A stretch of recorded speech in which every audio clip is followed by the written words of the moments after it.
여러분 안녕하십니까? NWN 내외 방송 뉴스를 시작하겠습니다. 먼저 오늘의 주요 뉴스입니다.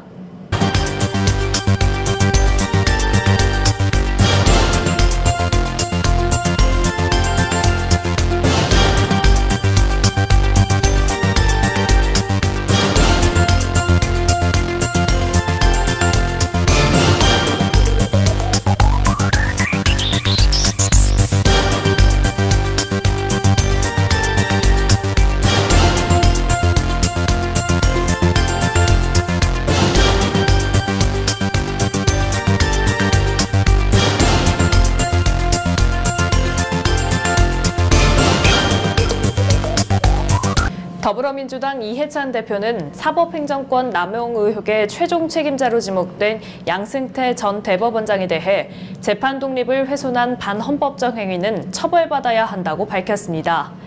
이 대표는 어제 오전 국회에서 열린 최고위원회의에서 양 전 대법원장에 대한 영장실질심사가 이르면 내일 아니면 모레 열린다며 양 전 대법원장의 책임을 반드시 물어 국가기강을 바로잡아야 한다고 말했습니다.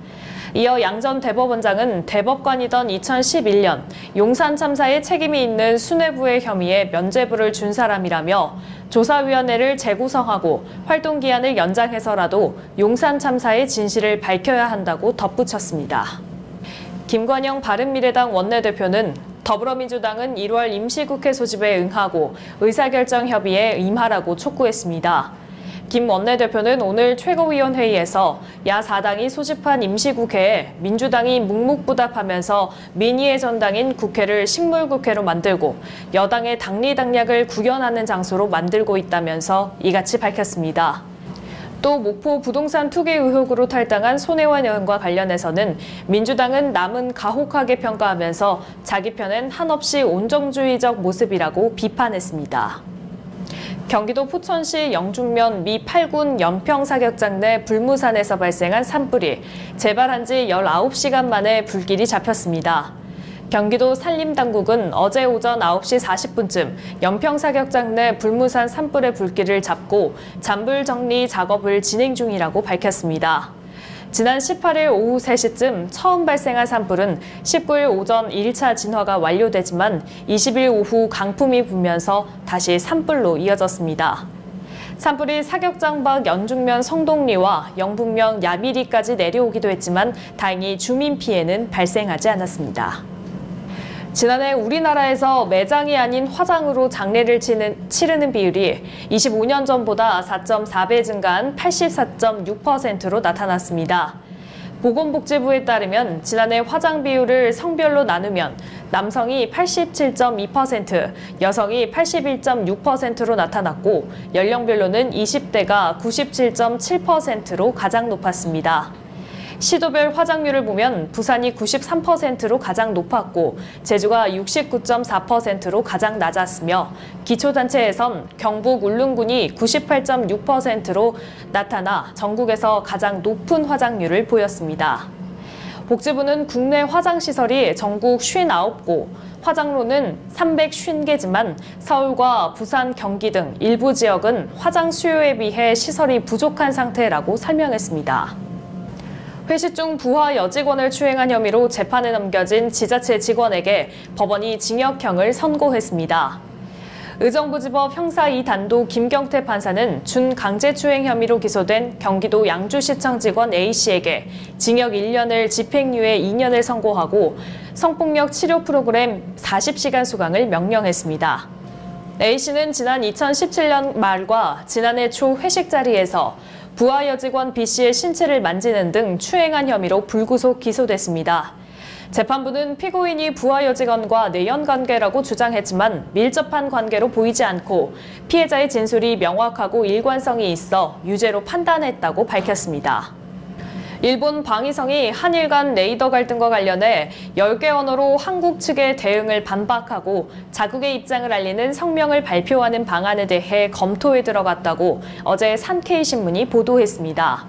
산케이는 일본 정부 관계자를 인용해 방위성이 국제사회에 일본 초계기 활동의 정당성을 호소할 필요가 있다고 판단했다며 한국어와 일본어에 대해 영어와 중국어, 불어, 독일어 등 10개 언어의 성명을 발표를 검토하고 있다고 전했습니다.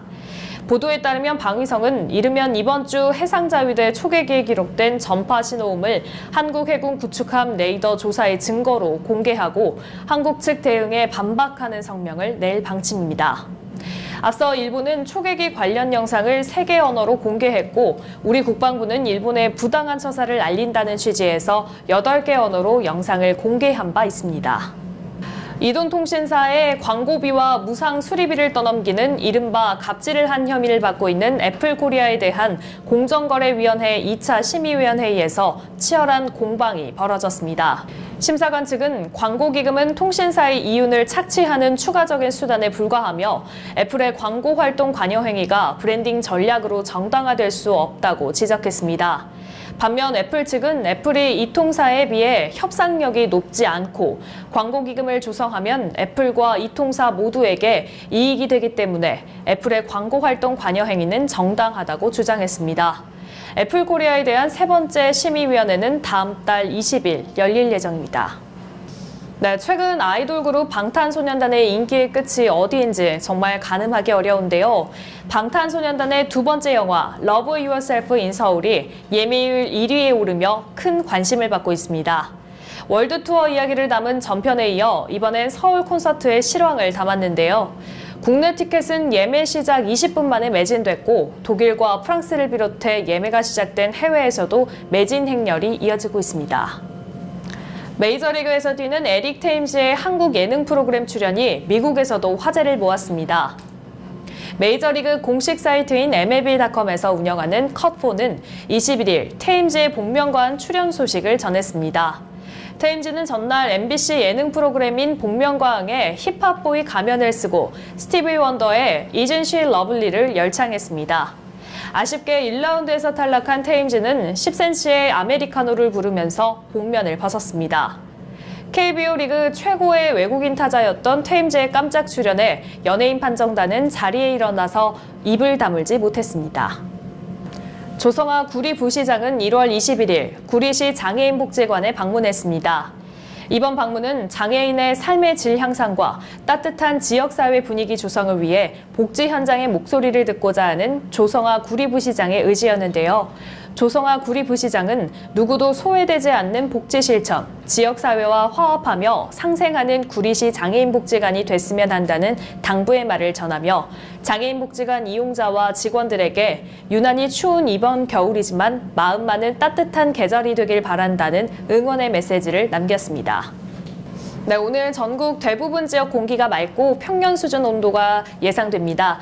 하지만 강풍이 예상되는 곳이 많아서 시설물 관리에 유의하셔야겠습니다. 오늘 뉴스 여기서 마치겠습니다. 시청해주신 여러분 고맙습니다.